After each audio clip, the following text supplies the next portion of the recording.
কেমন আছেন আপনার সবাই? কেমন আছেন? কেমন আছেন? আলহামদুলিল্লাহ। এখানে ব্যবসায়ী কে কে আছেন? ব্যবসা করেন? ওকে, অনেক।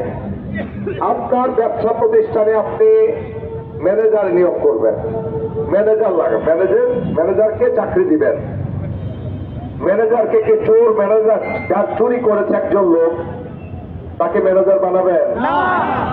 ম্যানেজার মিথ্যা কথা বলে, তাকে ম্যানেজার বানাবেন? প্রার্থী তার লেখাপড়া সব থার্ড ডিভিশন, তাকেই করবেন? ম্যানেজার বানাবেন? আপনি আপনার প্রতিষ্ঠানের একজন ম্যানেজার তৈরি করবেন, ম্যানেজার ভর্তি করবেন, সেখানে আপনি এত কিছু বাঁচতেছেন। যার চরিত্র খারাপ তাকে নিবেন? সে চুরি করার অভ্যাস আছে নিবেন? ডাকাতি করার অভ্যাস আছে নিবেন? মাদক খাওয়ার অভ্যাস আছে তাকে নিবেন? দুর্নীতি করার অভ্যাস আছে তাকে নিবেন?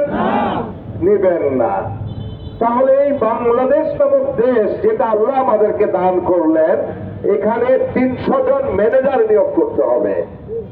300 জন ম্যানেজার নিয়োগ করবেন আপনি।